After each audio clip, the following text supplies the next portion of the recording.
Hello and welcome to the regular Tuesday edition of Spurs Diehards TTID, Tottenham Till I Die. Well, we're actually back after the dreaded international break where there's just the usual transfer rumours, which we will unfortunately be getting into as well. There's the financial report to discuss, how that's going to affect us. And there's also a preview of the Chelsea game. And we will take questions from the chat. There's 15 of you watching us now.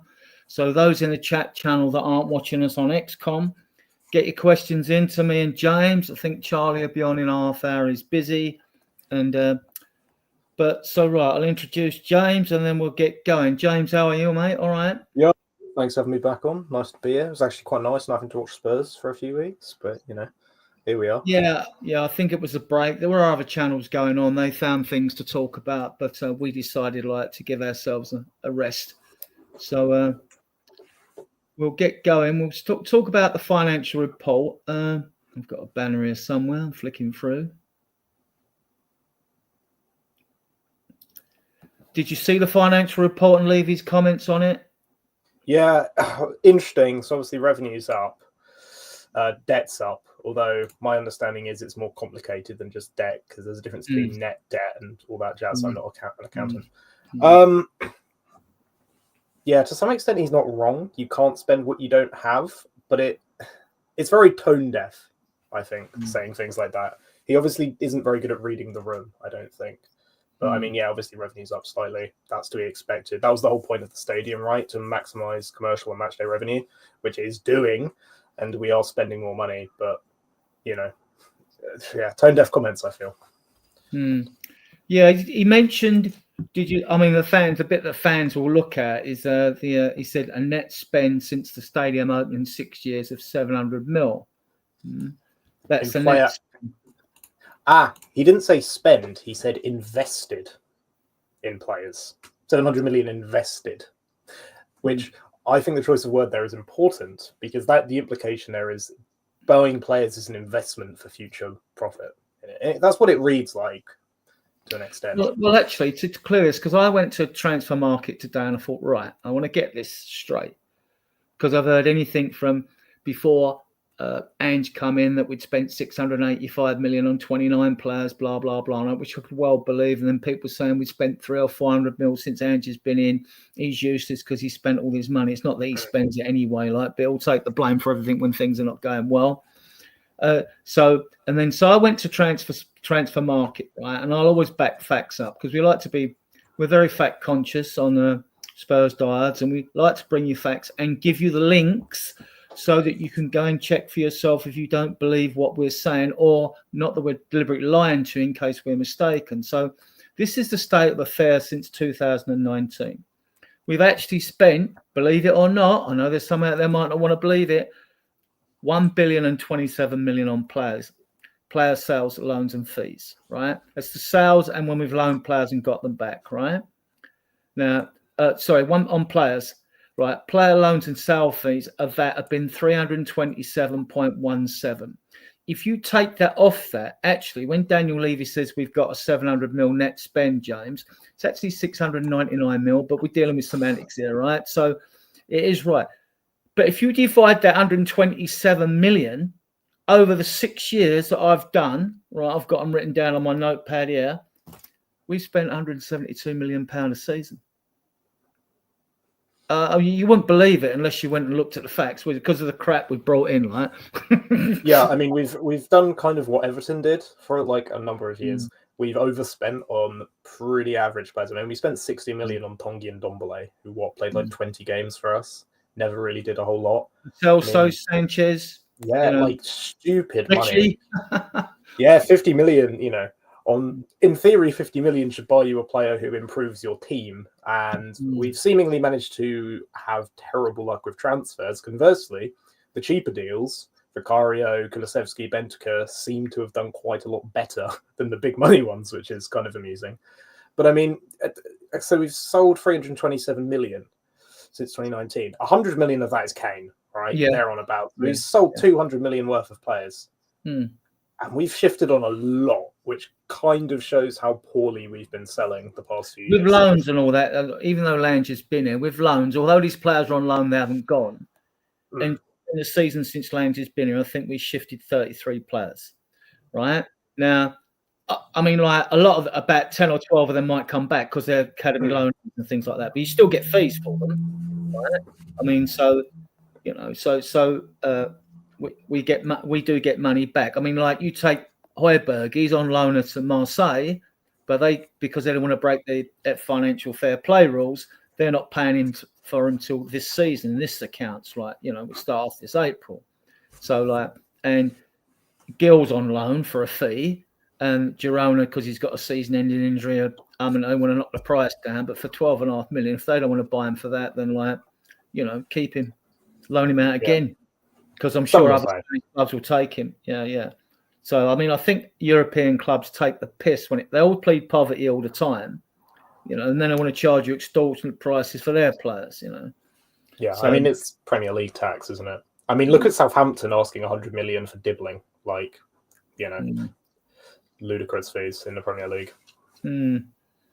So on that, I mean, like, it looks like, going by Levy's words, that it's going to be more of the same in the transfer window, and the only chance of us really having a good, which I doubt we're going to have a good transfer window, not in recognised players, because there aren't so many marquees out there now, are they, that you think like we're going to go for? I mean, like, unless you went through a Gorokares or a Gittins or someone like that, we're not, or a Nico Williams. I mean, like, we're not going to be in the market for those players. Even Eze, we're not going to be in the market for him, not for those sort of money they want.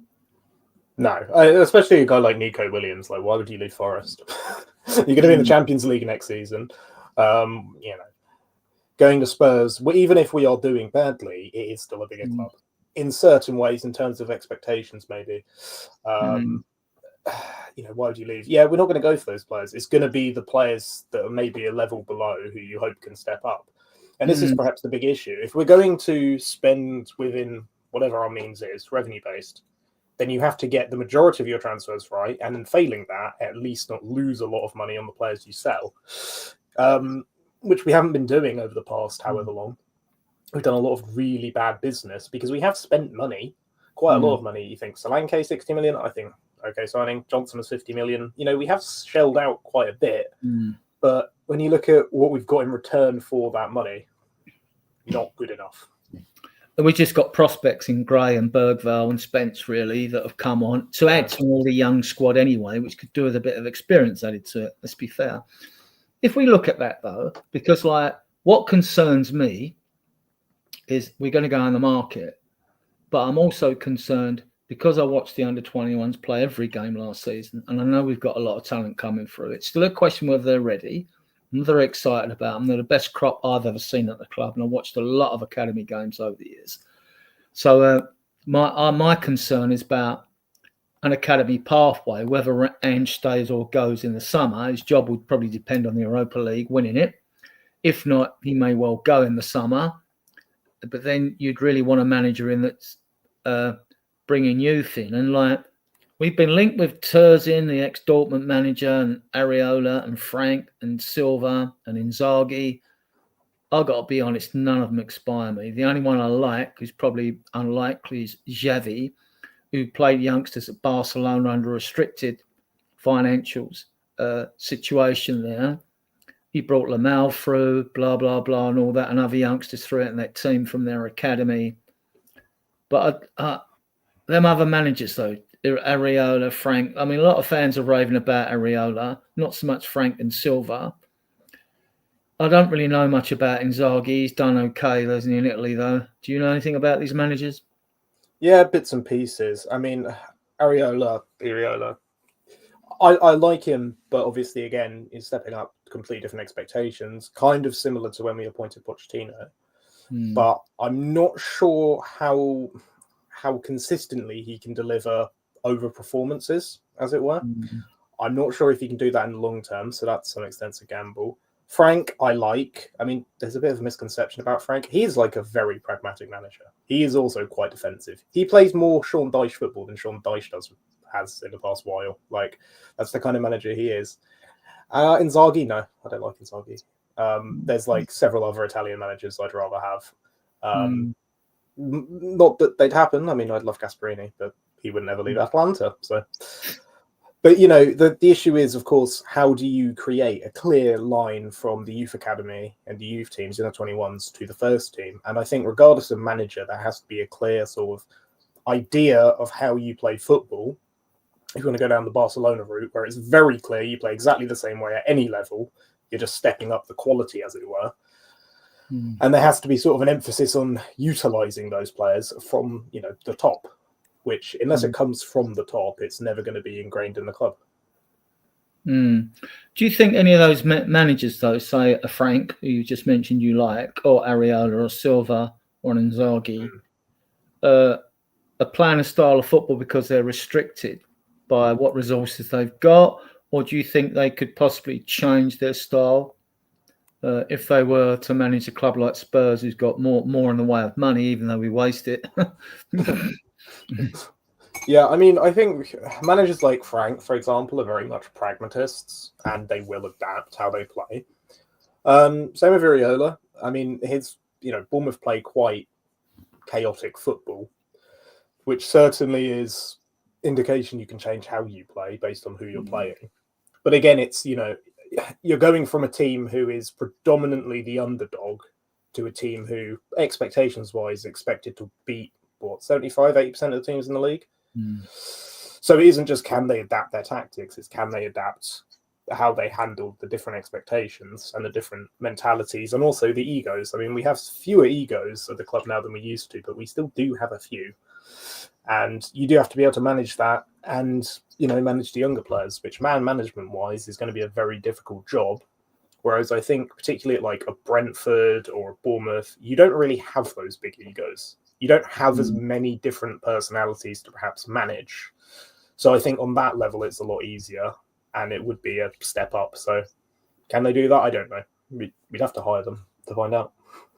Let's look at what we should be prioritising in the window, right? So, I mean, I think it's safe to say that we're pretty good in the goalkeeping department. I've left out Sam Archer because he's with the under-21s, right? But these are the goalkeepers we've got. I mean, like the main three for the first team are Vicara, Kinski and Austin. And, is there going to be a pathway for Keeley, who had another clean sheet the weekend, Maguire, who's taken over from Gunter because Gunter's on loan at Wealdstone. So Maguire's goalkeeper in the under-21s at the moment. We may, I don't know really, even if they'd get a chance on the pre-season tour to Hong Kong when we're playing Arsenal, which is the only fixture that's been arranged so far. But I don't know. But we're looking strong in the goalkeeper department, aren't we? Yeah, and I mean, it's hard for young goalkeepers to break through because it's not like any other position on the pitch where you can, give them 10, 15 minutes in a game. You don't sub on a keeper for 10, 15 minutes, do you? It's probably the hardest position for a young player to break through in, I think. Okay, we'll move on to fullbacks because we have been linked with Sirkin, who was an academy player. Aitner is the fullback at Wolves. Kirkes is at Bournemouth, is it? Robinson's at Fulham. And Ratu's the right Romanian back. And I forget where he is in Italy somewhere, I think. And he's 26, 27 and playing quite well. I mean, do you think we're going to go for any of these? I mean, I'm doubtful, but...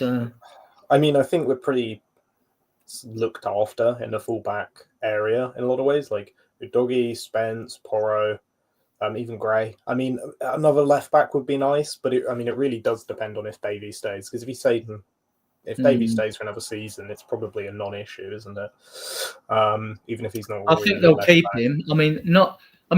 If you look at the progress and go forward, but the mention of we're not going to overspend, blah blah blah. Obviously, we'll come to player sales in a bit later, but that sort of says I think Davis is going to stay. He's been solid. I mean, when people say, I go, well, tell me the last time he had a bad game for Spurs. You can't, can you? He just doesn't have. He's just you missed a solid pro, isn't he? He was exceptional for Wales last week, so can't really complain about him. I don't know. I think it's probably an area where we're not actually too worried about. Maybe even the same as centre backs, unless Romero goes. I'm not too worried about that area of the pitch. Yeah, okay. We move on to centre-backs. These are the ones we've been linked to. Guahi at Palace, Hincapié at Leverkusen, Tar at Leverkusen, Tapsoba at Leverkusen, De Winter, I forget where he is. Harwood Bellis is at Southampton. Henko, who I like, is at Feyenoord. Strokes at Leeds. I forget where Akisek is. Diomandi, he's at Sporting, and he's been smashing it. Branthwaite was getting rave reports. He's not been at his best recently. Okay, so there's centre-backs we've been linked with. Then we got the situation of put Davis, Romero, new contracts, question mark. Are we going to go, or are we going to create an academy pathway for Phillips, Dorrington or Vasquez? Would you like to see any of the academy players brought in? Or Vasquez has scored quite a lot of goals this season, actually. I think he's like scored, seven games, yeah. Maybe he can play up front. Pace is the only issue with him, but when I've watched him play, I've never seen a better centre-back at his age. He was just 18 in February. That's at the end of February. That's why we couldn't bring him in. If we wanted to bring him in January squad, we couldn't do it because you can't sign them up until they're 18.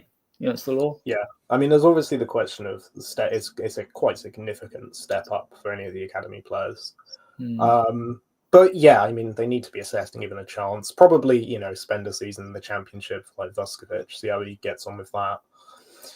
So you're still looking a year or two in the future. I don't think they're players for next season. But again, Bergvall, Archie Gray, I didn't think they would be playing that much this season, and they've been exceptional. So you never know, do you? And if you look at the centre-back situation, like Davis stays with VDV, then you've got Danso, and you've got Dragerson, and you've got Gray who can play there. We don't know what's happening with Romero, right? If he doesn't sign the new contract in the summer, with 2 years in his contract, we should sell him. I love the player, but I mean, we should sell him. And Dragerson, there's been a lot of done well for Romania in the Euros, started brightly for us, dropped off the pace, and some fans will say, get rid of me, don't suit the system and all this. Well, I disagree with that. And he's only 22. Because his positional player has been suspect. He got sent off in the game in Europe, didn't he? He wasn't in good position. Oh, yeah. A few times he's been caught cold. But this is something centre-backs have to learn. And to me, when they say he can't suit the system, well, he's no slouch. He is no slouch. He is nippy. There we go. Good evening, Charlie. How are we doing? Good evening, Adrian. How are you doing? Fine, welcome. Yeah, we're just discussing the centre-backs that we've been linked with. Whether we're that concerned, whether we've got an academy pathway for Phillips, Dorrington, and Vasquez. So, and to decide, if Romero was to go, we've still got Davies, VDV, Danso, and Dragerson. And I was just commenting on the fact that I think Dragon's had a bit of bad press for a 22-year-old. I mean, we haven't seen a big enough sample of him. He did well in the Euros. He started brightly for Spurs, then he fell off a cliff, right? His positional play was questionable, but I don't agree with fans when they say he doesn't suit the system because he's not slow. He is not slow, right? So if you're a fast centre-back, you'll suit any system as far as I'm concerned, right? But what's your take? Do you think we should bring Vasquez in and take? Well, we can come through. I made a list of players that we could take on the pre-season tour later. But do you think Vasquez should go on the tour? He's been getting rave reviews in there. He should. He's been blasting. He's not that fast, but he's blasting in the Belgium league. He's been playing amazing. So I think he does deserve a shot at the Asia tour, playing Arsenal or something. Just have a couple of minutes, just play 20 minutes, 15 minutes, and just see what he's made of. Because how he's been playing in the Belgian league does show he's got a lot of potential. And I think if he comes and he can show something for us and actually has a good performance with us, I think he can be a great asset for us next season. See, out of this list, I mean, Hincapié's 24, the Ecuadorian. He's good. He's left-footed as well. He's good, right? Can play left centre back. Tar, I would take him tomorrow. German international. German fans are mixed on him, but aren't fans on every club, mixed about every player at the club anyway. Tapsoba again at Leverkusen. De Winter, I don't know much about. I don't know much about Harwood Bellis at Southampton. Hensko, as he's called, I believe, in Holland, rather than Henko, as I call him. I like him. I like Hensko. I mean, like, he can play left back as well. He's a possibility. Struck at Leeds. The others, Diamandi, like, has been smashing it. He's a beast, smashing it at Porto. Branthwaite we know about. We know he's right-footed and very good, but I don't think he's having the greatest of seasons. Probably just a steady season, not a standout one. Any of these you think we're likely to get? Because I don't see us spending big money on anyone this season, actually, to be honest, in the summer. I think if we don't win the Europa League and we don't get Europe, that this will be one of the most tragic summer transfer windows we've seen since 2018. Like, since we just didn't buy anyone. I think Daniel Levy is not going to put money. He doesn't even like to spend money. Imagine us achieving nothing.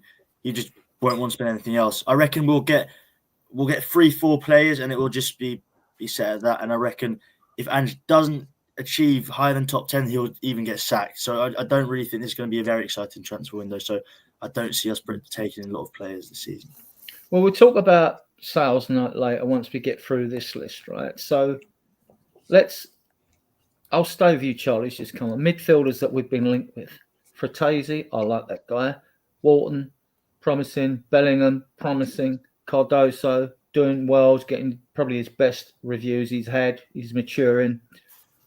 Paz, Larson, he scored, didn't he, in the Euros, that 20-odd yarder, I think, outside the box. Forget the team they were playing. Milot's another one, but Guter is. João Gomez, who's apparently just signed a 5-year contract with Wolves, so he's out of it. Angel Gomez is a possibility because he's on a free. Gibbs White would be expensive. Kremeski in the American League has been getting good reviews. Szymanski's been mentioned again. He's in Turkey and Fenerbahce, I think. Kimmich at Bayern, and Ciso. But that would leave go on. I'd love to see Kimmich join our club just for the youngsters to have a good role model, just to learn off a lot, just someone in the dressing room that can teach them the stuff off the pitch, on the pitch, and to make Archie Gray, Lucas Bergwell like these real monsters, because I feel like they don't have the right guidance now. And if they have a player like Kimmich or like a seasoned veteran, you know what I mean, just like a seasoned player who's had an amazing career, who's been all over the place, winning trophies, being consistently an amazing player, I think he'd really suit. He'd really just enhance the playing, the play of Archie Gray and like the young midfield we've got right now. So I reckon, I know it's a bit of a weird shout, but I reckon he'd be really good for us. James, any of these, or would you like to see a path through for Dorrington, or Devine? I mean, I like Walton a decent bit, but again, he's at Palace. That's going to be for stupid money, isn't it? Because Premier League clubs don't need to sell. I mean, yeah, I love Kimmich as well. He's actually a good six. I think he could solve our six dilemma. And I think you probably do need a bit more experience in the team because it is a very, very young team. And I think getting some more leadership on the pitch, because I think we've really missed that this season. I don't think there's enough leadership on the pitch. Szymanski's a creative midfield player, but he's Polish, but he's he's got decent numbers, but he looks a bit lightweight for the Premier League. I think as well, like, we have quite a few creative eights anyway. Like Kulusevski can play there, Madison, Bergvall. I mean, even like Saar or Benteke can kind of do that job. I don't think we need more flary young. Dorrington and Devine could play there. They can both do that as well. I think we have that. I think we need a proper six, and I'm not seeing the kind of six that I like really anywhere. I actually think Angel Gomez is probably, because he's on a free. All right, you've got to give the player a massive signing on fee, because if he was a normal player but would cost you 40 mil, he's probably going to want a 20 mil signing on fee plus wages. Which, if you do the maths, then do the deal. He's a bit diminutive. He's a small player, but our dealers were small. And he is technically good. He can ping a crossfield ball. I mean, he is good on the ball. I just wonder when our midfield collapses, when we're pressed by a team who packs their midfield with beasts, that whether he can handle it or not, I'd like Fratesi. I think you could get him for 30 mil. He's down the pecking order now at Milan. Italian international. They got him from Sassuolo, however you pronounce that name. Paid good money for him. I think he wants out. I mean, he's got the experience. I mean, other than that, you're looking at it's looking likely that Cardozo at 21 mil because of that Lo Celso deal we've done with is it Sevilla? I forget who it is. Was it Real Bet? I can't remember. The Spanish club we did it with. Then he's looking like he's a cheap option. The way he's playing, actually, he's a good Levy deal because the way he's playing, you could buy him somewhere for 21 mil and probably sell him for 30. Same as Man City can do with Delap at Ipswich because they got a buyback clause on him, and now his value's gone. They could probably buy him back for the fee they've got agreed and sell him for more. So yeah, so that's the midfielders. Anyone? Who is like? Are we likely to go for any of these? The only two I see, the only ones I see are Fratesi, Cardoso, and Angel Gomez because he's on a free.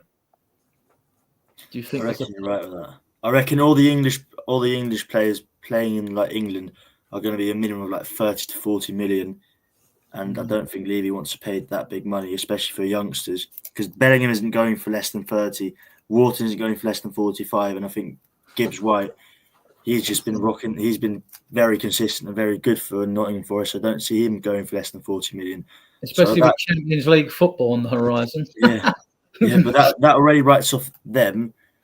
And then, Fratesi, I haven't seen him play, so you're the one that's just convincing me on him. But for the rest, go watch a video. He's an absolute beast in midfield.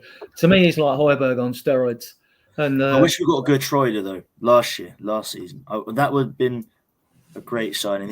I know it's a weird. He's a right back. He was a right back that could play midfield, and I think he's a bit like Archie Gray, but he's more physical. He's a bit strong. I would really like to see him in the team because he's a good 6 if he needs to be. Yeah, we all wanted. Did he move? Did Edison move last year, or did he start at Atlanta? No, he's still at Atlanta. He would have gone to Brentford, I think it was, but then his medical got declined.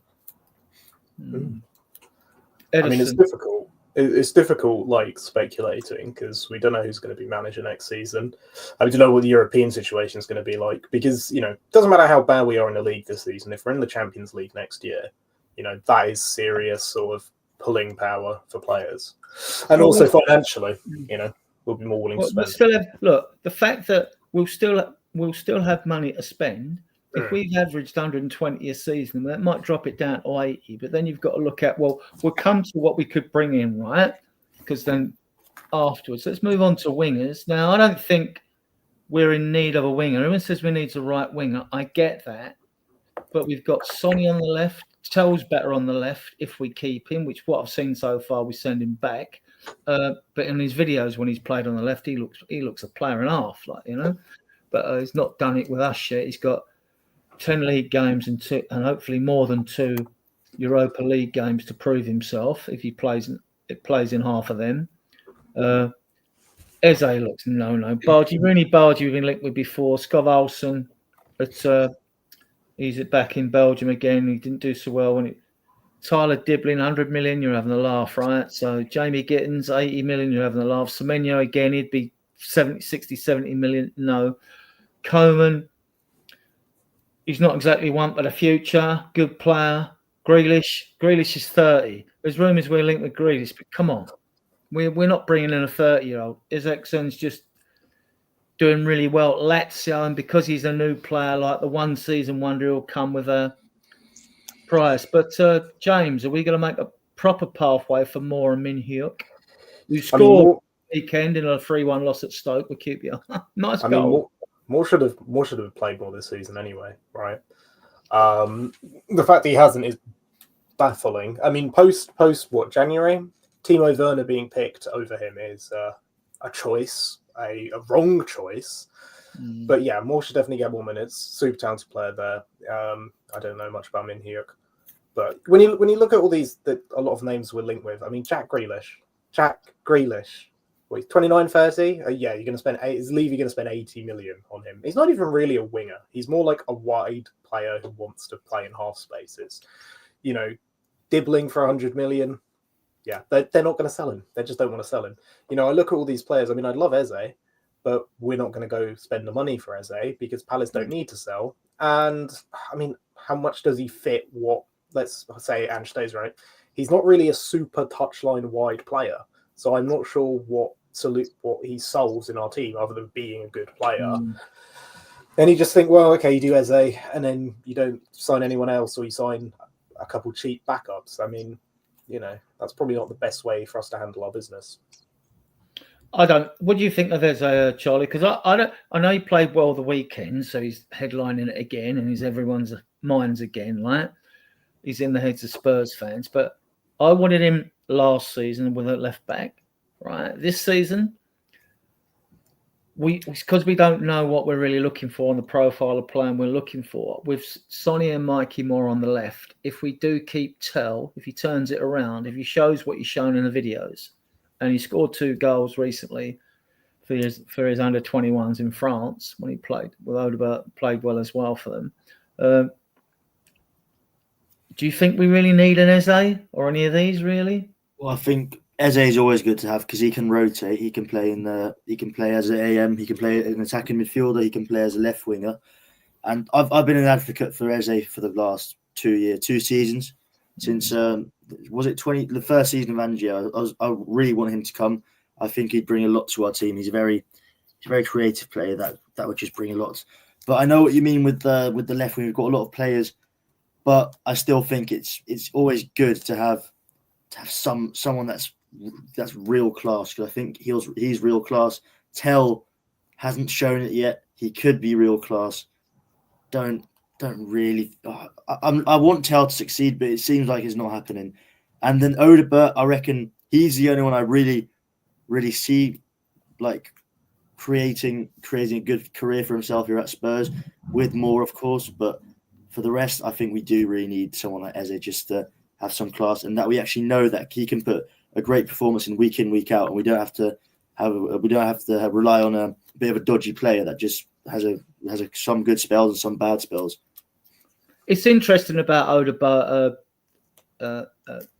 James, because when he first came, I went and looked and kind of always go and look at these players when they've gained enough gravitas to make me think we're going to actually get them or getting talks, you know. And his stats at the beginning of the season, he was at Burnley. He came from the PSG academy. He was at Burnley with the manager that left to manage Bayern. Company. Vincent Company. Yeah. Thank you. And his stats then were exactly the same as Nico Williams for Spain. And then we all thought, yeah. When I said that, everyone's poo-pooing it. But when I've watched him play, he's got something about him, hasn't he? Yeah, it's always difficult with young players. Like, definitely, yeah, I agree.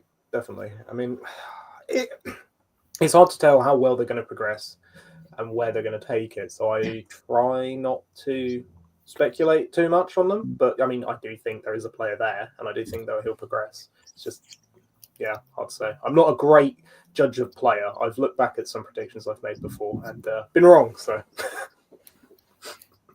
Yeah, and we definitely need to make a pathway.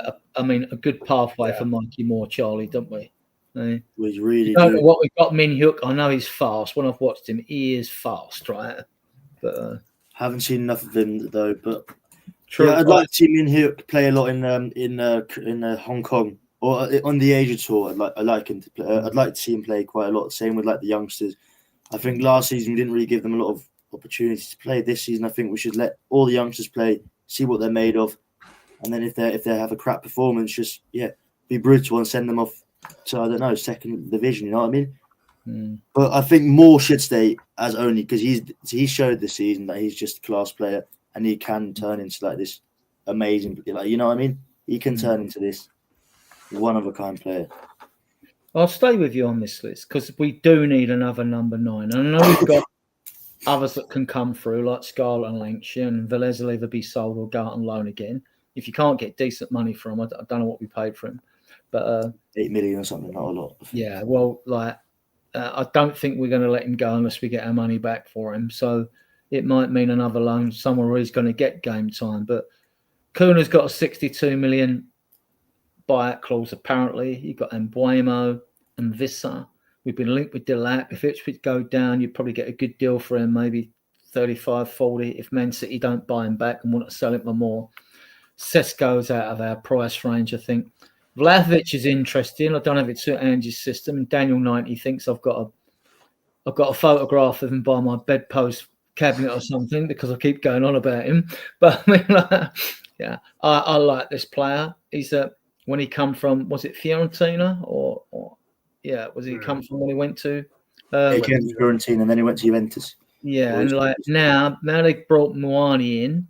He's fell down the pecking order, and he's coming into the last year or 2 years of his contract, and they want to sell, not lose money.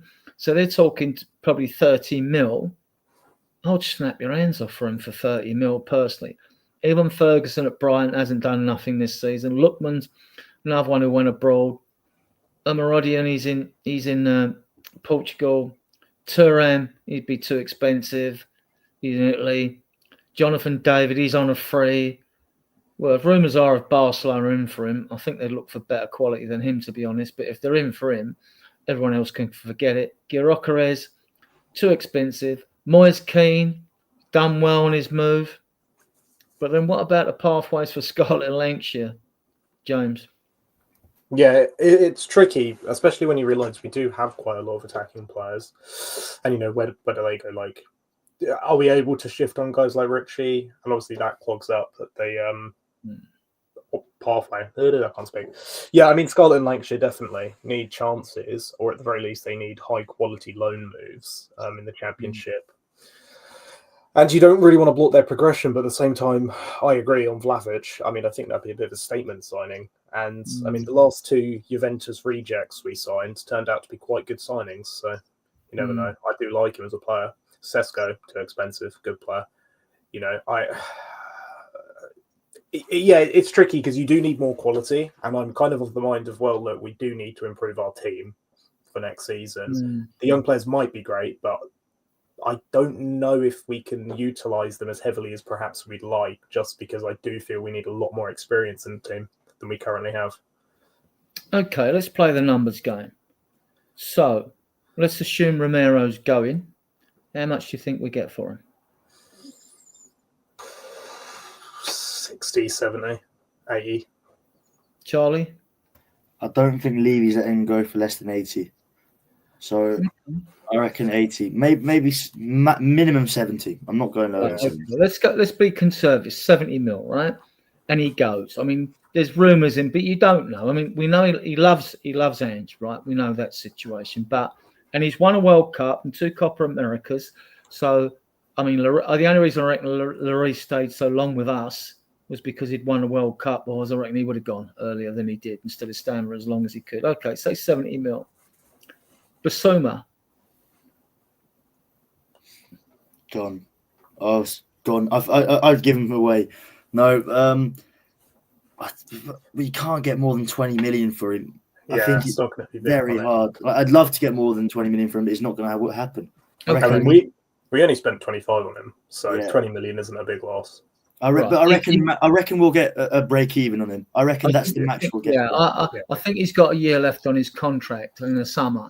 So 20 mil. Yeah, that means we got 90 mil. That's if Romero goes. If not, we got 20 mil. And the reason I say that is because, like, as Spurs fans, we have a habit of devaluing players when they're not playing well for us and not considering what value they might bring to another club. I mean, so Palace are rumoured to be interested in Basuma. And this is the thing. Clubs that play a different system might see a higher value in that player, right? Okay, so we're saying 90 million we've got now. We ain't spent no money, right? Richarlison, how much? Excluding Saudis, right? 25, maybe 30, if Everton want him. I'm going for a higher max. I think maximum, and that's like I think 40, 50 million, maybe even maximum. If we I'm just chatting bollocks now. Okay, I think 40 million maximum. Depends on, because he's back from injury soon. If he comes back and has a good run of form, towards the end of the season, then I think that's feasible. If he gets injured again, then 20 million. Right, okay. Before we decide on that, we've got 90 mil, haven't we? Right? We've got 90 mil and we ain't spent no transfer kitty. What's there? Consider this, right? You've got to look at, I was looking at that and I was thinking, yeah, the player's going to be undervalued. No one will want him, blah, blah, blah. Then I'm consider this, right? Arsenal haven't got a number 9. Chelsea haven't got a number 9. Calvert-Lewin at Everton, who you mentioned, James, he's in the last year. His contract is not going to sell. There's not exactly a glut of number 9s out there, so that there would be a demand for him. And I think we'll get a bit more than fans expect. Those that said we get 25, 30, I'm near you lot, 40 mil actually, 40, 45 mil, because there aren't any number 9s out there. Unless, of course, the Saudis come in with a 60 and he decides he don't mind going there, which he said he hasn't. So, yeah. So I think it's difficult with Richarlison because the only other English club I can really see him going to is Everton, maybe. Yeah. Or Palace if they lose Mateta. And obviously Premier League clubs will pay the extra 20 million. I'm just of the thought process that he might go to Spain, and obviously Spanish clubs are more frugal than Premier League clubs. What about a Brighton, a Brentford or a Fulham? Fulham could be a shout. I think Fulham could be a shout. I don't know why. I just imagine in my head, him wearing a Fulham badge. It's not weird. Those clubs have got strikers, but they haven't got a glut of them, have they? I mean Ferguson can't even get in the Brighton side now. He's been kept out by Danny Welbeck. So yeah, and he's like approaching his 98th birthday. You know what I mean? So yeah, so that says a lot. Unless there's issues with the player's temperament or whatever, you don't know. Yeah. I think you'd get 40 for maybe 30.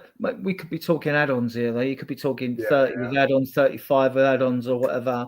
Because I think that's going to happen with him with injuries and stuff like that, maybe. Yeah, it'll be a lot of performance-related bonuses.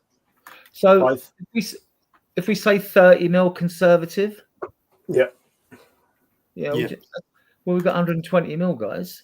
Well, I'd say 32 mil. I just reckon he wouldn't go for 30. Daniel Levy's not that kind of guy. Say 35 then with add-ons, right? Okay. Haggles for a month over an extra 20 grand. Over 20, yeah. So exactly. That's those three. So that's 120 mil, say, all right, maybe 122 mil, right? How much are we getting for Manor Solomon? Nothing. I think max 10 million. Very little. I mean, Leeds will probably take him, I think. It depends if Leeds go up or not, which they probably will. Well, Everton are interested in him as well.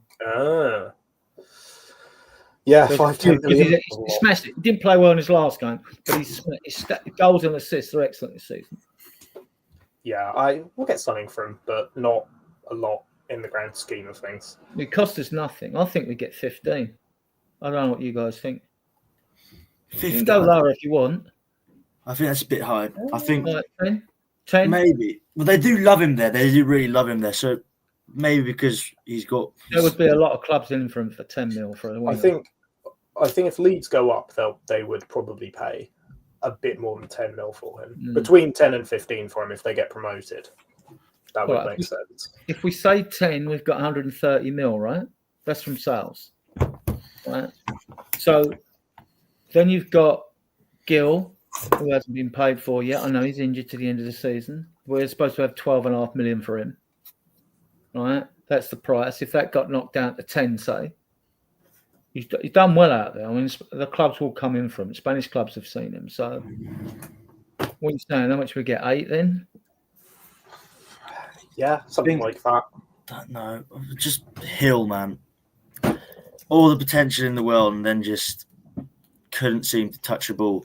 I mean, couldn't seem to grow an inch of muscle. I mean, I reckon he'll 5.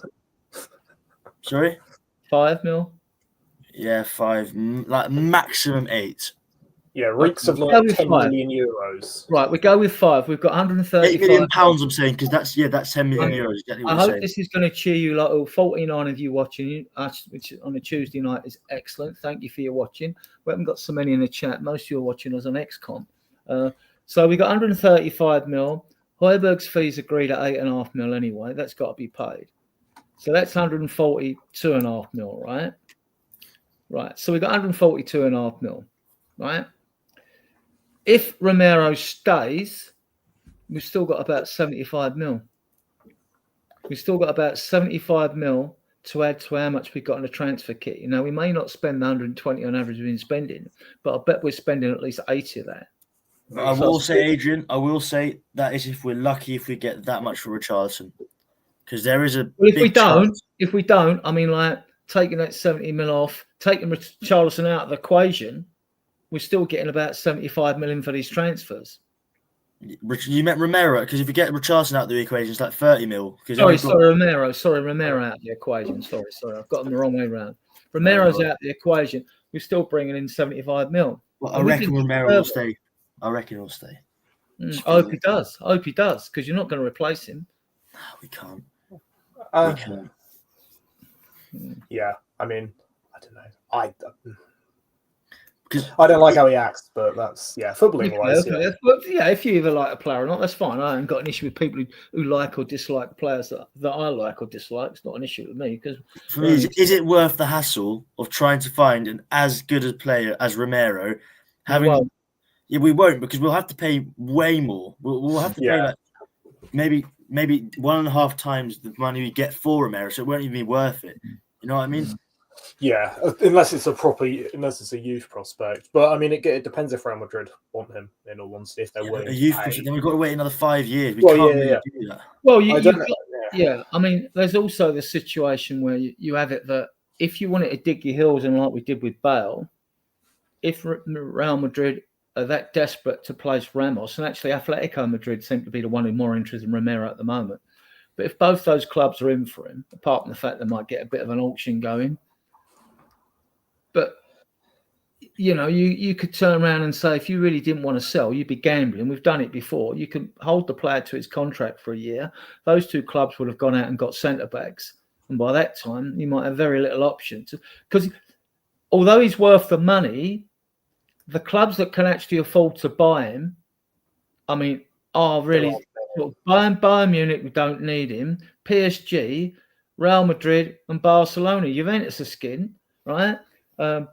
Who can actually afford to buy him? And then he's got an option where you stay at Spurs or what? You go to Liverpool, you know, or Man City. I don't think he'll move in England. He's got a sort of pride to him. I feel like he won't move to another club in England. You know what I mean? No, I think it'd only be like a Real Madrid he'd go to. In all honesty. If people been talking to clubs, when you say clubs to me, if it's Spain, he's talking to both of them, both the Madrid clubs.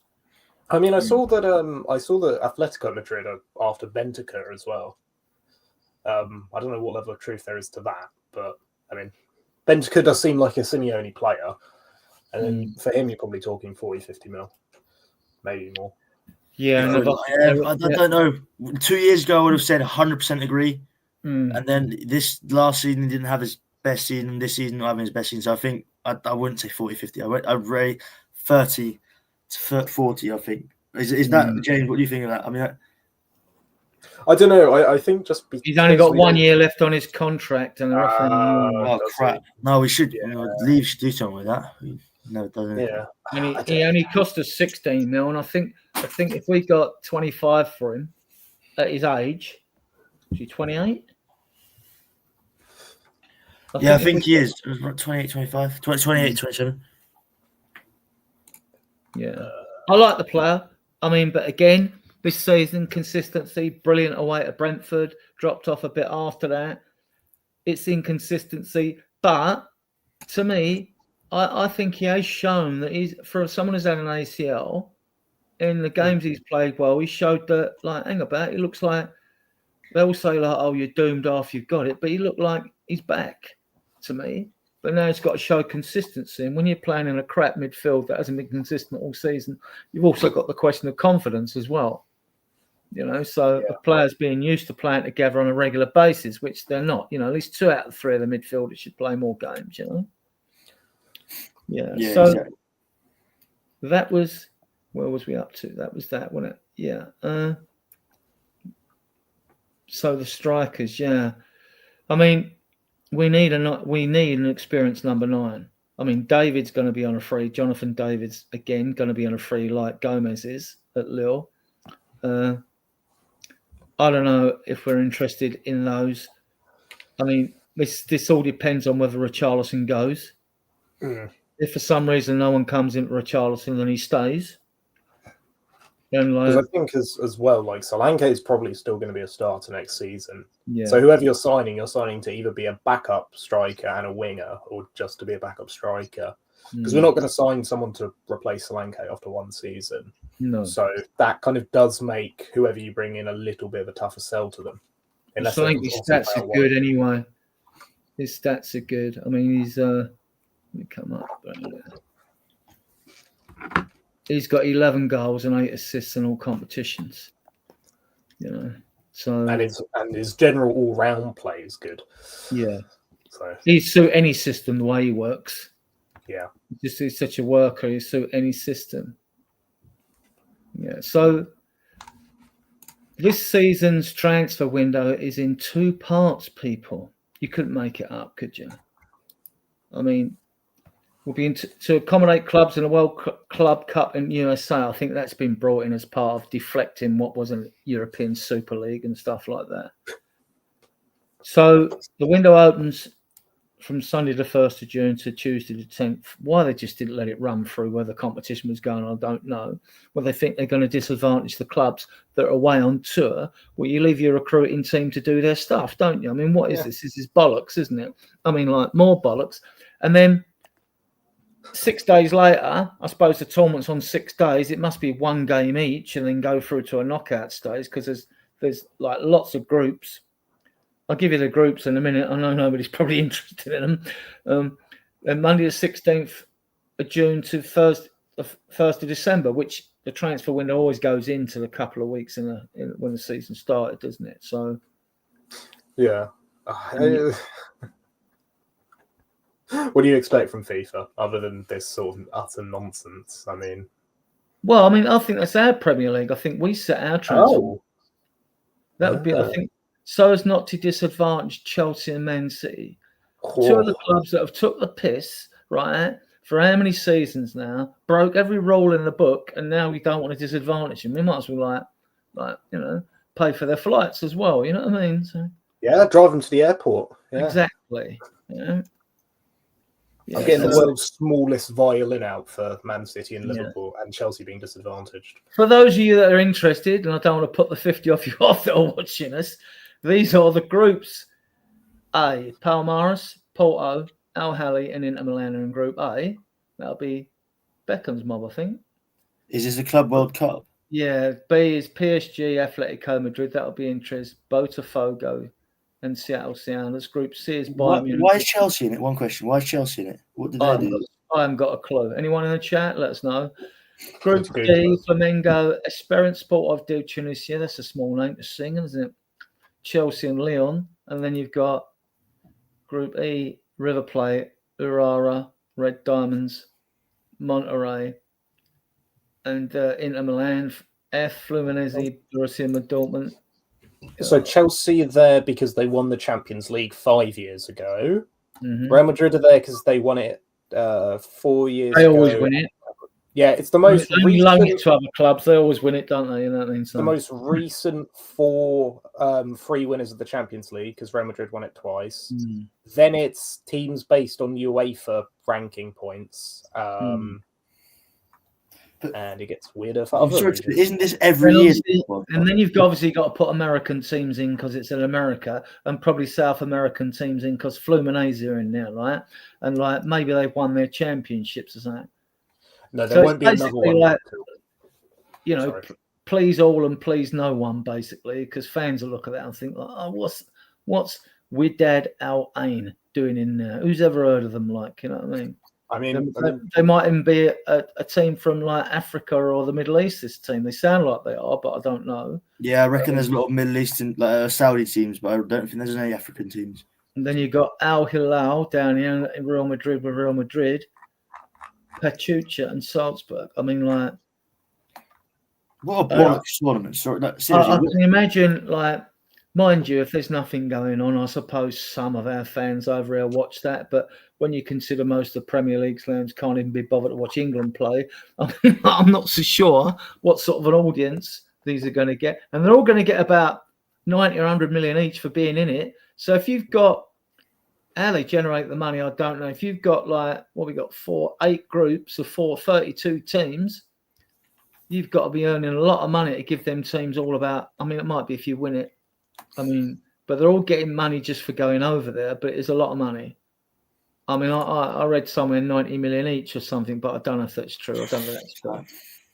Insane. That's seriously for what? For playing a tournament that 10 people are going to watch? It might be if you win it. I mean, like one of you could Google it. How much money a team's getting for competing in the? If someone can Google that, that'll be good. I should have Googled it actually. I should give it some more thought. The cheapest tickets will go for $300. Which has got to be over 200 quid, isn't it? That's yeah, it's like 250 quid. That is what I'm really scared about in the World Cup in 2026. Competition, yeah. Like the World Cup 2026 is just literally going to be America's price gouging everywhere. I reckon the cheapest England ticket or the cheapest ticket outside of like being bought through an England website is going to be like $2,000 or something.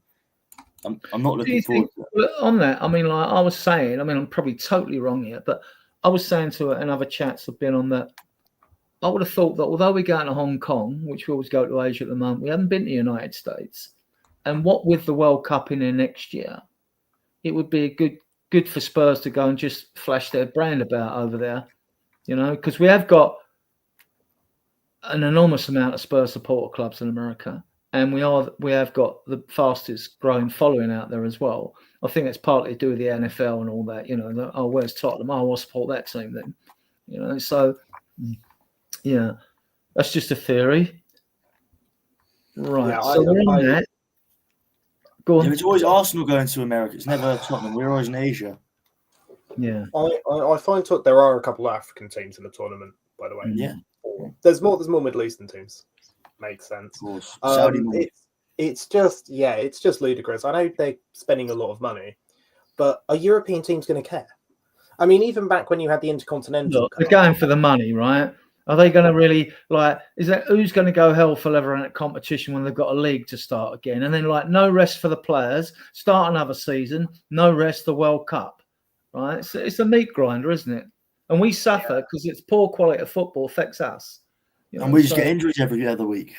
Not so much me, because I'm not renewing my season ticket next season. So that's my little angst. Why are you not doing that, Adrian? Why are you going to?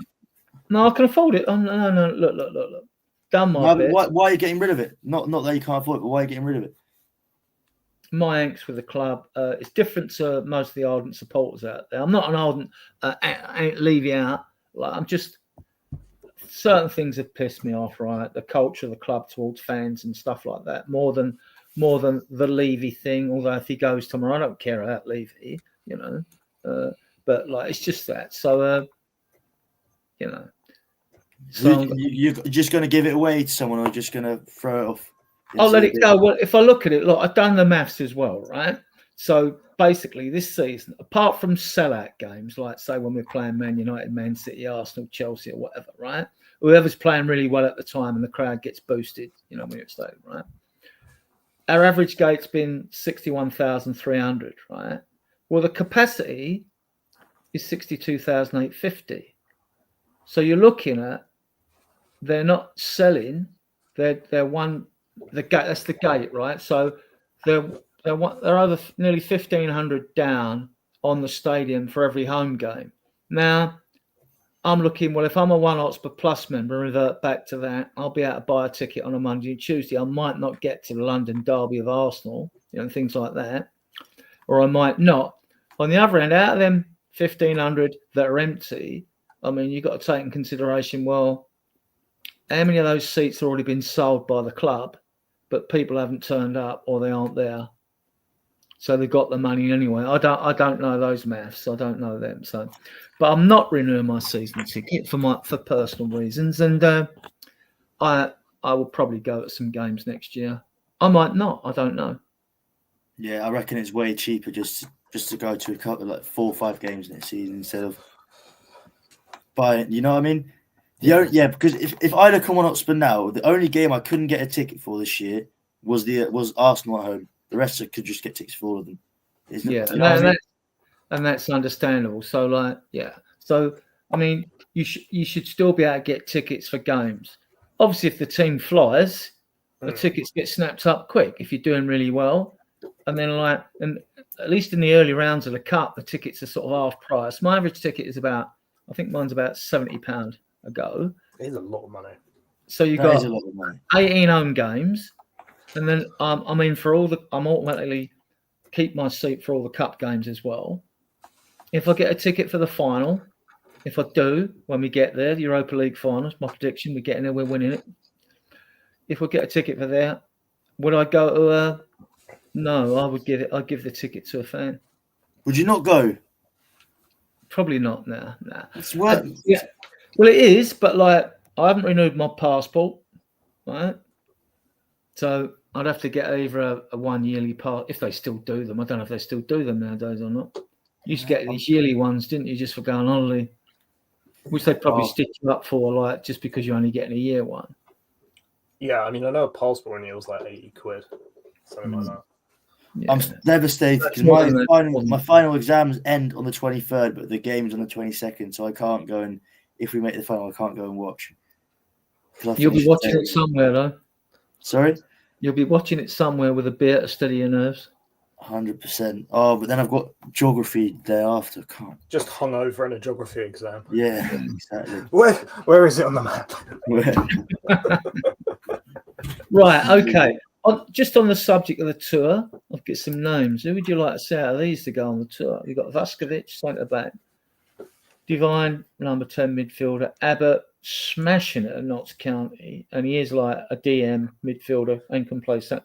Tyrasol, very skillful. Needs to show a bit more. Elusasi again, good. You see the winger Ajayi score. Malachi Hardy, he's only 16, 17, but he looks a good defender in the making. Dante Casanova, fullback. Williams Barnett, smashing it, but that is in the under 18s, under 17s. Scarlett, he's only 20, Scarlett. No, I watched him play as a 17-year-old. Very impressed. Liz, is he going on tour? They're going to have a look at him, decide whether to keep him going.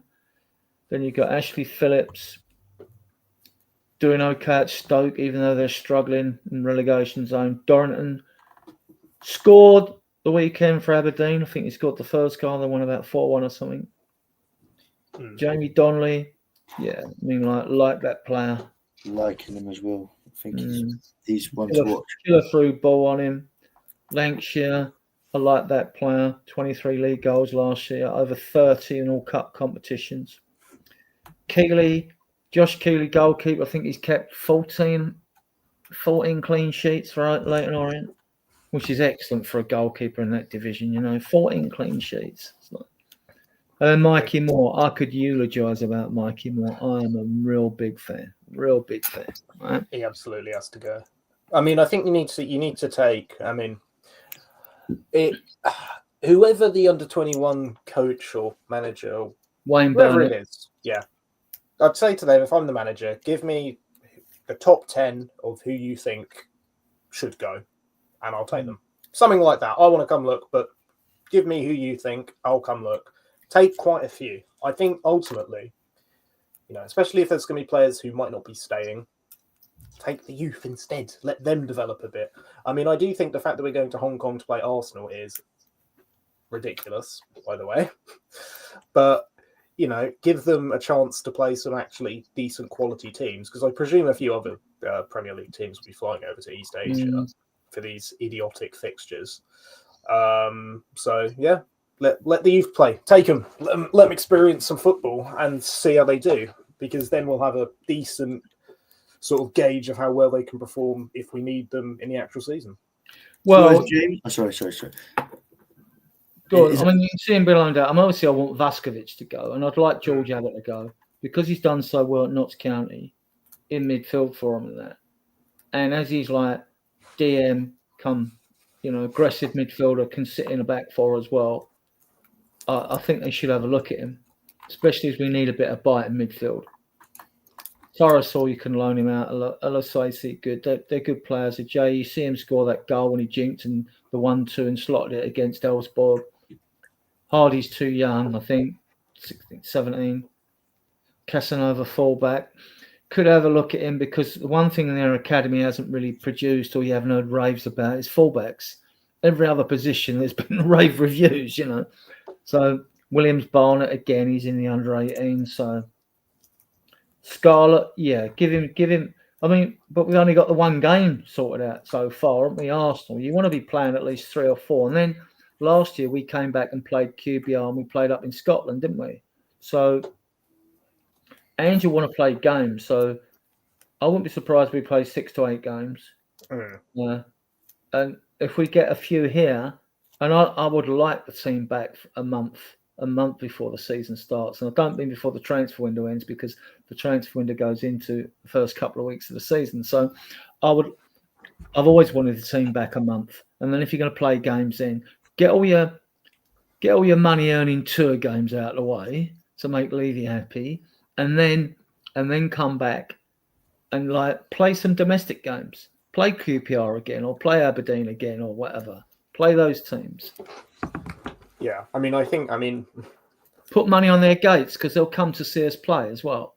I definitely think we should be doing significantly more domestic fixtures in pre-season, other than flying halfway around the world to play one game, which I just stupid. I think the balance last year was perfect because we played 4 games in Southeast Asia, in Japan and Korea, but this season just 1, which I think is stupid. If you play one, I don't think Levy's going to pay the plane flights out there just for one game, right? Well, I think we might even go to Singapore or Malaya or something and have games there. Korea again, we might even find we might go and play a team in a J League or something. Yeah, we always do. But to be honest, getting tickets, if we talk about getting tickets, when I was with my dad to watch Bayern Munich in Korea, in Seoul, it was impossible to get tickets. Like, seriously, every website we looked, it was impossible. So we paid this lad £100 and he snuck us into the stadium. Not in there. But seriously, the fans of it's crazy. They fly over the whole world just to fly over the globe just to watch Son play, you know what I mean? Pause. They fly over the world to watch Tottenham play, you know what I mean? So it's just it's crazy how, you know what I mean? Yeah, mental. It was just sold out, everything. Everyone was wearing a Son shirt. Everyone was wearing a King Min Jae shirt. It was just the funniest thing ever. Of all the teams to spend all that time following, you chose the team that will give you perpetual disappointment. Yeah. Right. Let's move on to Chelsea away. Right, a place where we never do well. Last time we won, I think, was in Eriksen scored that wonderful equaliser, long-range shot, and Dele Alli got the 2 goals. Actually, I think it was Dyer who put the through ball for him for that lovely touch and bang for the lead and whatever. That was Conte was manager at Chelsea then, I believe. Right. So, preview Chelsea away. We got one comment. There it is. Oh, good evening, Ryan. A Wolves fan. Yeah, so we haven't got many in the chat today, but it's Tuesday, so it's typical anyway. So we'll come back to Chelsea away, right? Now, before we go through the team, I want to put the fixtures up because what I want to ask you guys is Thursday we got Frankfurt. It's at home, isn't it? Oh no, Thursday we got Frankfurt at home on the 10th, next Thursday, not this Thursday. So Ange, look, I don't care what Ange says in press conference. If he says anything to the contrary of the fact that I want to win every game. Yeah, of course we win every game, but he must know his job rests on these 2 Frankfurt games, home and away. We're at home. I'm going away, by the way. I'm going to the away game. I'm looking forward to it. Good. Is it far for you, Frankfurt away? No. 4-hour drive, 4.5-hour drive. It's not too bad. But my dad's got a work party in Antwerp, which is 2 hours for me, and then we drive from Antwerp to Frankfurt. So it's going to be a fun away day. Looking forward to it. So Chelsea away before James comes back, Charlie. I mean, I think we can safely say Angel goes strong. But is he as strong as possible? I mean, we've got the Southampton game to set us up for Frankfurt at home as well on a Sunday. I'll be going to the Southampton game.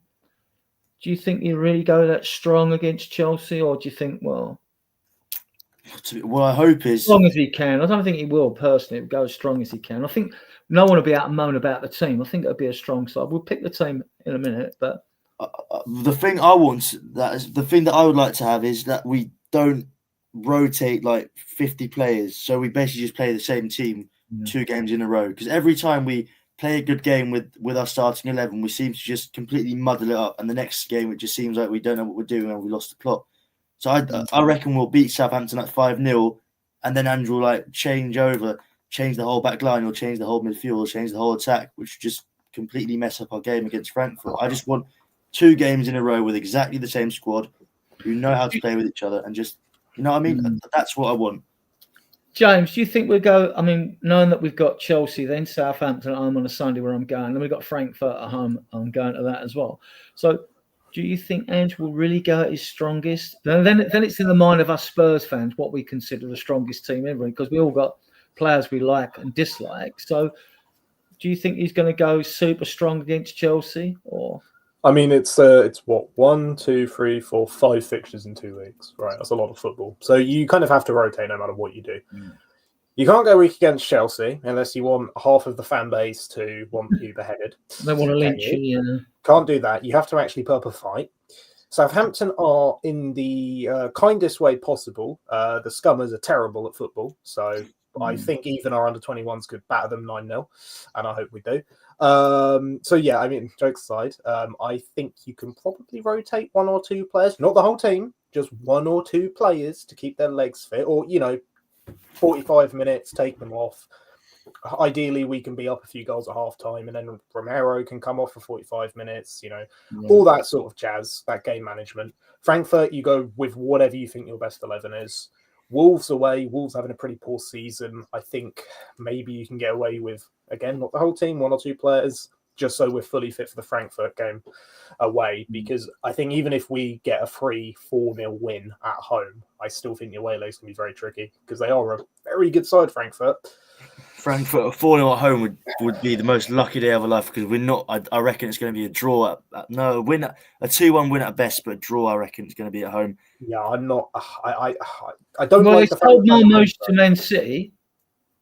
Sorry, they sold Marmoush to Man City. Yeah, but that wasn't the whole team. It wasn't like they still are a very solid team. I mean, yeah, it's that's the most important fixture, those 2 legs at Frankfurt.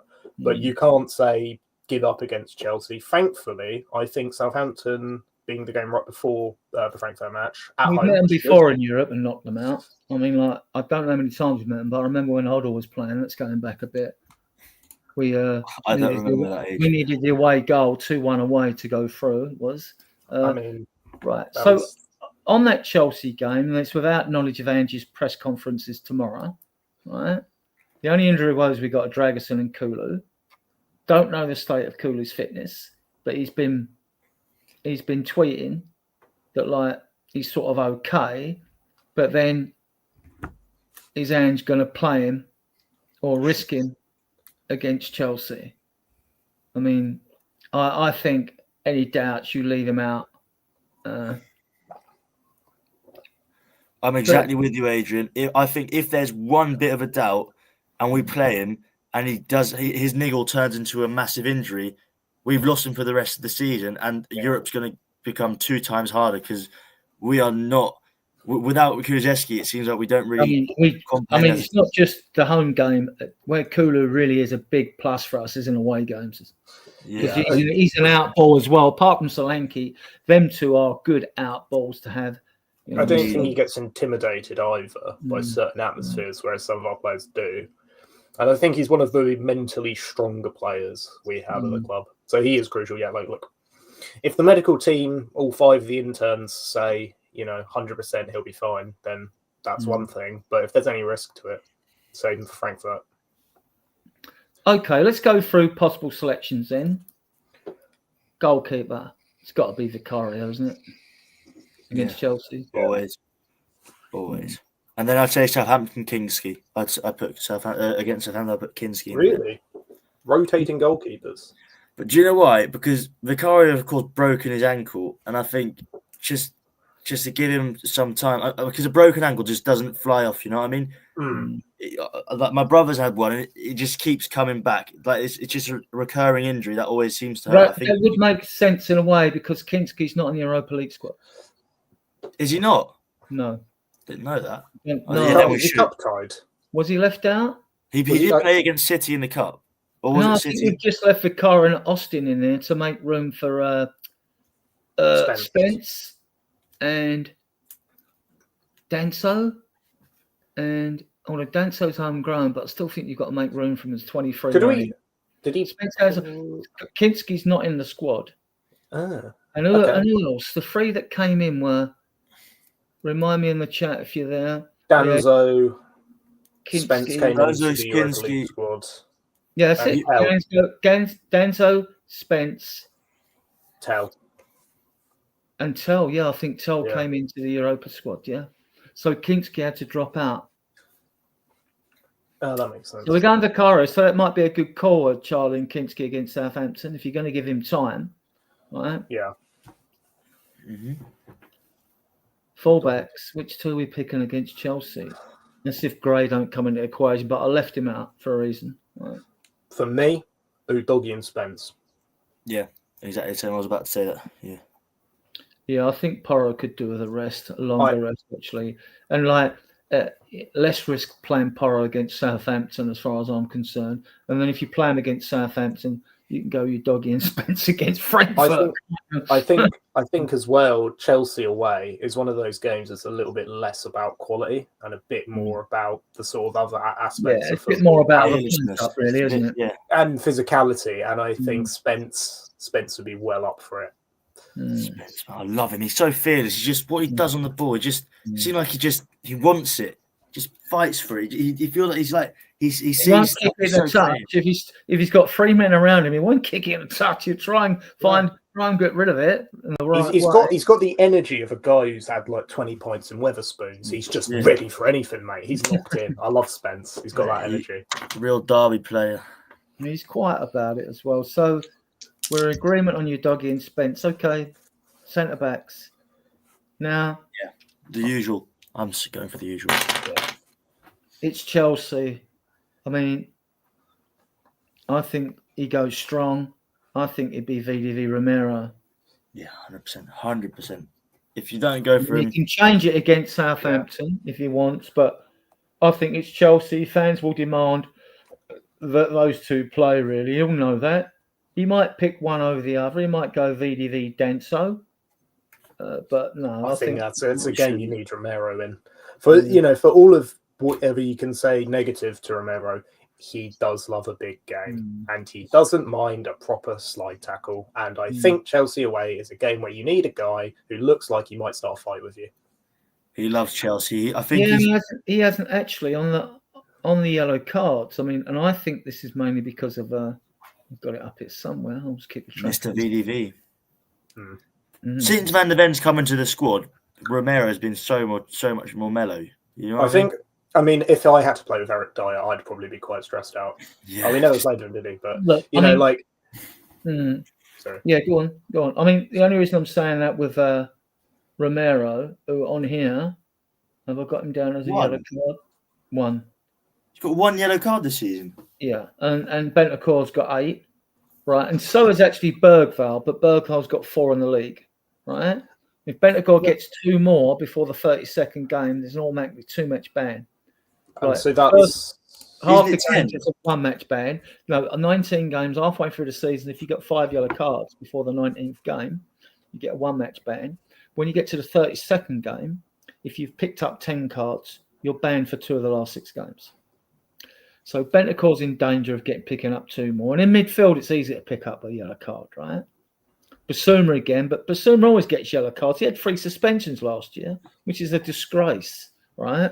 So, and like Romero, and like just a thing to consider for those of you listening. I mean, like my theory is when you do play a higher line, instead of a low block or a mid block, in a low block and mid block, you're making a lot more tackles if you're playing counter-attacking football. You've got more chance of mistiming one just on the percentages and picking up a yellow card.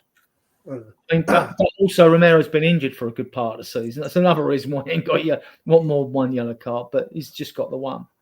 Yeah, I think also He is a quality footballer. I just wish he could stay injury free. Yeah. Well, welcome to Spurs. Yeah. Maybe he could, To be fair, I'll never begrudge a player putting their country above their club, but from a Spurs fan perspective, it is somewhat frustrating at times. But fair enough, I'd do the same. So we're going VDV Romero, yeah? Yeah. This is where it gets more difficult because it is Chelsea again. I'll put Gary instead of Gray. Who's this Gary, right? So we got Gray, Bergvall, Saar, Basuma, Bentancur, Maddison. I've left Kulu out deliberately, right? Because I don't know his status. Tomorrow Ange might say he's fit. He may be on the bench. But Adrian, I ordered an Archie Gray shirt off like one of those illegal sites, but I made an even worse mistake. I got Gay 14. Did you? Yeah. Well, I'm sure you get rid of it in the red light district over there somewhere. Yeah. Maybe just an ally to the LGBT community. Maybe that's what it says, really. Yeah. I mean, for me, the midfield's got to be Saar, Bentancur, Maddison. Much as I love Bergvall, I think Maddison's a bit scrappier. Oh, actually, that said, maybe do go Bergvall. It's between those two for me, but definitely Saar and Bentancur, because I think you definitely need Bentancur for this game. Saar's the kind of player who I think really can help us stay in the game, because I think we might have to sit back a bit more. And then one of Bergvall or Maddison. I love Gray, but I'm not sure I'd want to throw him into midfield because he hasn't played in midfield much for us this season at Stamford Bridge. And Bissouma he lost the midfield against Chelsea in the cup when he was playing Leeds, though. But I mean, different intensity, perhaps. Yeah. I'd say if Kulusevski's there, I'd go for Kulusevski, Maddison, and Bentancur. I think. Ooh, very attacking. Very attacking, but I think it'll be a very open game because it's usually a lot of goals against us and Chelsea. I'd rather score more. You know what I mean? It sounds very logical. Yeah. We're not a defensive team. We can't really defend. We always seem to let it loose a bit, and then we always seem to concede 5 goals. I'd rather just get done with it, have a very attacking team, concede a lot of goals, score a lot of goals. As much as I want Basuma out of the club, I see him playing against Southampton. Because he's not playing against Frankfurt. That's fine. Basuma can play against Southampton. I mean, if we want to have a raffle and Fat Steve from the local pub wants to play against Southampton, I don't think it's going to make much difference. They really are truly dreadful, and I look forward to watching them next season. But I mean, my logic is Saar and Bentancur, both physical, both love a challenge. And I think you kind of need that against Chelsea. I think maybe the logic is just win the midfield battle. Whoever does that is probably going to be most favoured in the game. And we can't defend, so we need to be better than them in the midfield, which maybe we can't do technically, but we sure as hell can do physically. See, this is where Spurs fans, providing how it goes, I mean, everyone's tipping us to lose this game. If we get a draw, that'll do me. Probably do all of us, actually. Then, if way Bergvall's been playing, if you leave him out, Angie's he's on a hiding to nothing here, because if he leaves someone like Bergvall out who's been playing out of his skin, and it doesn't go our way, you can imagine what the pushback's going to be. Oh, you left Bergvall at the side, I think we're away. I would play Saar because we're away. I'd definitely play him. You need that energy when you're in an away game. I actually think maybe, in a weird way, Maddison may be better against Southampton, just because he hasn't been incredible lately, and I feel like it'll be quite a good confidence builder for certain players that game. If we can go and get a 4-5-0 win quite comfortably, that could maybe give players a bit of confidence going into the Frankfurt game, who are, maybe a little lacking on it. Maybe Maddison's one of those players. I don't know. I mean, you have to consider the fact that Ange probably will use all his subs, so these players will probably get a look in. I mean, if we just go out to keep it tight and we lose that creativity because Kulu's being saved, then you've got to play Bergvall with Saar and Bentancur, I think. Yeah, I think definitely. 3. But you can always bring Gray on, or Basuma, come to that. Yeah, I mean, you can see how the game's going. I know Marseca's quite a tactical manager. So Ange's going to have to do something he doesn't normally do, and he's going to have to make severe tactical adaptations. But the result won't bother me so much as long as we put up a good performance and we battle. As my old football coach said, just battle for it, lads. I'm happy as long as we do that. As long as we do that, I'm happy. Okay, he's also got more decisions to make now. Forwards, 3 of these, right? Son, Tel, Solanke, Scarlett, Johnson, Odegaard, and naturally I've left Kulu out. He may be fully fit tomorrow. I mean, Kulu's a fit, strong lad. I mean, like, he could be fit, but even then, I don't expect him to come on as a sub if he's been out injured. So, what are you doing, I'd go for Son, Solanke, and Johnson, I think. Just because, absolutely. And Johnson, because he's bloody clinical with the crosses into the box from the right edge. I don't know exactly what the name of that part of the box is. Like just the corner flag. He does. Tell you what I'd like to see. I'd like to see Solanke in the middle, Son on the right. And he's done it against Leicester away. He's done it against Chelsea at Wembley when he gave Louise the run around and scored the goal. He scored goals on the right, and we haven't seen him on the right for a while. And then I would give Tel a go on the left, because on his video he looks good on the left. And because you can always change it, but you're probably right, Charlie. It probably goes Son, Solanke, Johnson. I mean, Son, Solanke, Odegaard. Scarlett might play against Southampton. You never know.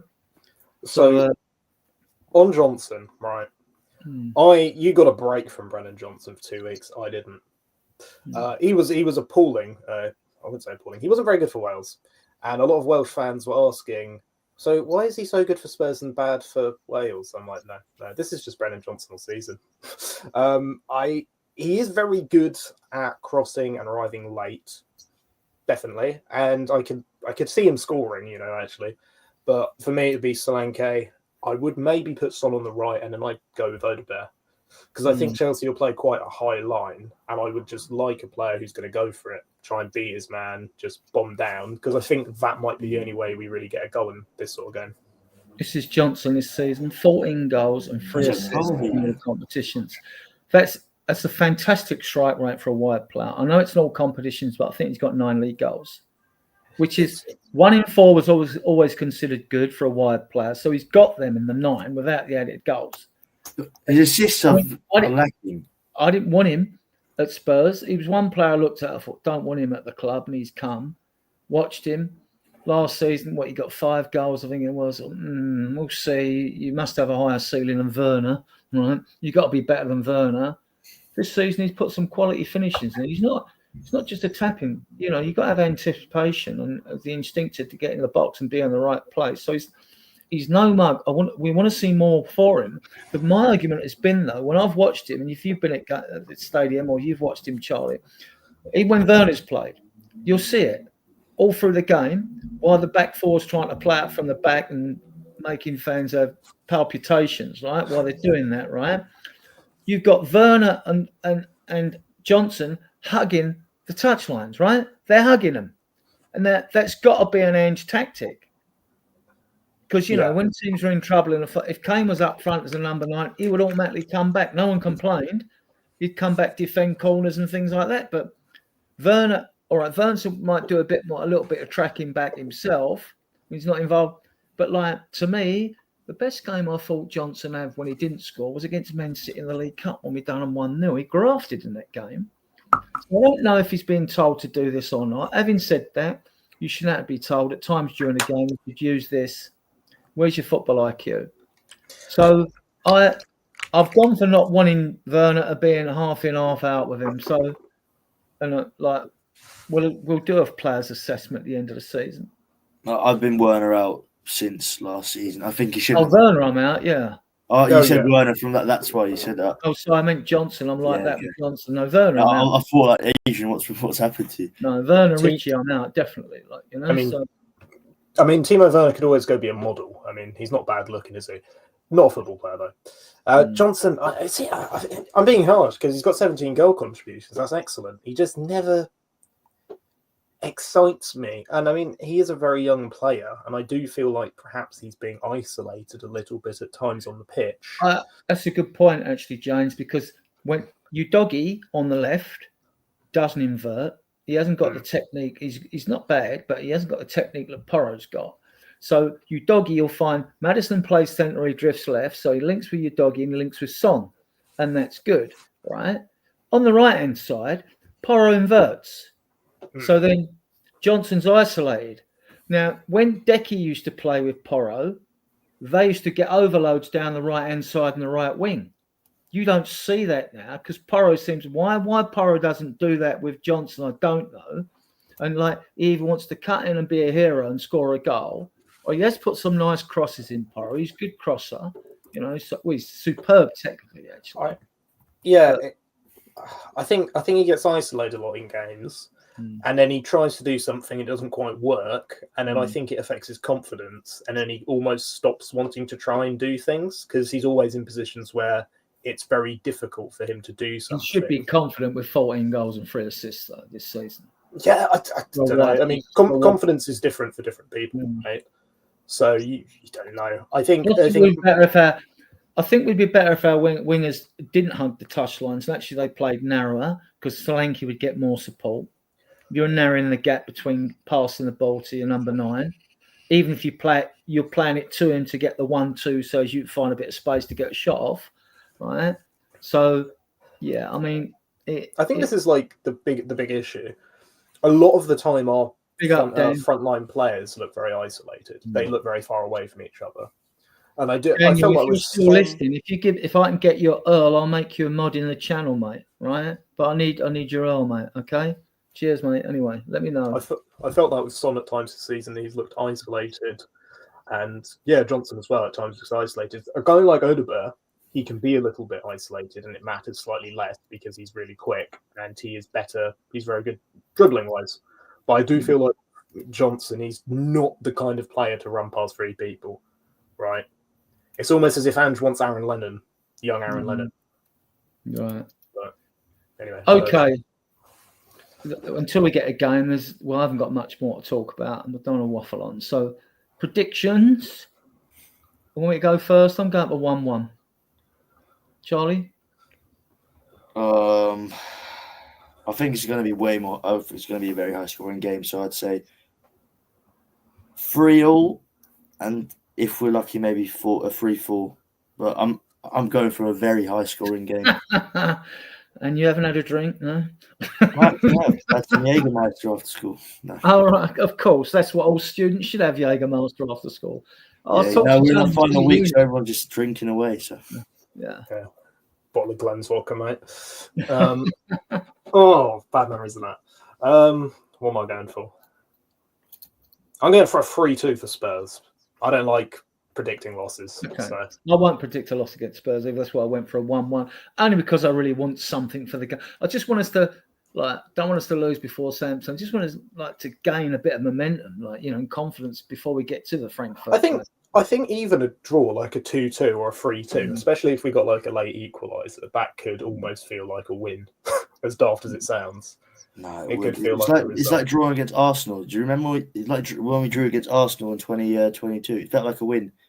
Drawing against Chelsea away, just even last season when we drew with Arsenal away. I mean, I was watching as an Arsenal fan. That kind of felt like a really good result for us. It did. Oh gosh, but the first 10 games last season is giving me so good. That was it. 97th minute Kulu winner against Sheffield. Yeah, that was great. I imagine my first game that season was the Chelsea game, so I was completely looking forward to it. And then the first game I go to, we lose, and that's the first game we lost in the season. I was devastated. Right, we've got 54 of you viewing us. Probably most of you on XCOM, watching us live on XCOM. Want to thank all you viewers. I want to thank those that did come in the chat channel and left a few comments for us. Regulars in there, regular friends of the show. I want to thank my 2 guests, Charlie and James. You'll see much more of them because we will get them on again. Just to let you know that our shows go out every Tuesday and Sunday at 9:00 UK GMT times, and the Friday show goes out at 10:00 UK GM time. That's to cater more for our American, Canadian, and those below the equator. Give them a chance to sort of see us. Other than that, you lot watch us on playback. We are pretty chill in Spurs Diehards. We tackle all the controversial topics, but we don't, we don't go at it every day, every show. When something needs talking about, whether it's controversial or not, we will deal with it in a mature and sensible manner. That's what we are. We're a discerning group. right? And with that, like I say, I want to thank everyone again, and I'm going to play you out. And I see you guys in the back room. I'm going to play you out with this.